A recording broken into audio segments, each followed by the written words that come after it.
జై Srikrishna. KVL channel కు స్వాగతం. వేదా వినాశినం నిత్యం య ఏనమజమవ్యయం కథం స పురుష పార్థ కం ఘాతయతి హంతికం. అర్థం: శ్రీకృష్ణుడు అర్జునుడితో పలికెను, ఓ అర్జున, ఆత్మ శాశ్వతమైనది, నాశనం చేయలేనిది, పుట్టుక లేనిది మరియు మార్పు లేనిది అని అర్థం చేసుకున్న వ్యక్తి ఎట్లా చంపగలడు? ఎవరినైనా చంపడానికి కారణం ఎట్లా అవ్వగలడు? వాసాంసి జీర్ణాని యథా విహాయ నవాని గృహణాతి నరోపరాణి తథా శరీరాణి విహాయ జీర్ణాని అన్యాని సంయాతి నవాని దేహి.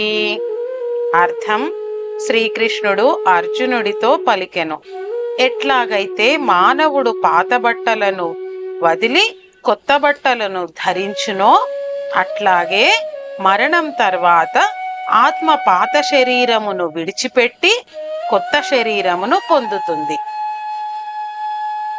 నైనం చిందంతి శస్త్రాణి నైనం దహతి పావకః నైనం క్లేదయంత్యాపః న శోషయతి మారుతః. అర్థం: శ్రీకృష్ణుడు అర్జునుడితో పలికెను, ఈ ఆత్మను ఆయుధాలు ముక్కలుగా నరుకలేవు, అగ్ని కాల్చలేదు, నీరు తడపలేదు, గాలి ఎండబెట్టలేదు. అచ్ఛేద్యోయమదాహ్యోయం అక్లేద్యో శోష్య ఏవ చ నిత్యః సర్వగతస్థాణుః అచలోయం సనాతనః. అర్థము: శ్రీకృష్ణుడు అర్జునుడితో పలికెను, ఆత్మ నాశనం చేయలేనిది, నీటిలో కరిగిపోలేనిది, అగ్నికి కాలనిది, ఎండించుటకు సాధ్యం కానిది.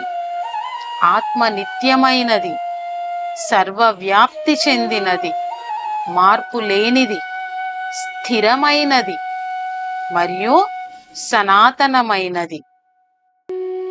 అవ్యక్తోయమచింత్యోయం అవికార్యోయముచ్యతే తస్మాదేవం విదిత్వైనం నానుశోచితుమర్హసి. అర్థము: శ్రీకృష్ణుడు అర్జునుడితో పలికెను, ఆత్మ కనిపించనిది, ఊహకు అందనిది మరియు మార్పు లేనిది. ఆత్మ గురించి ఈ విషయములు తెలుసుకొనిన నీవు దేహం కోసం దుఃఖించటం తగదు.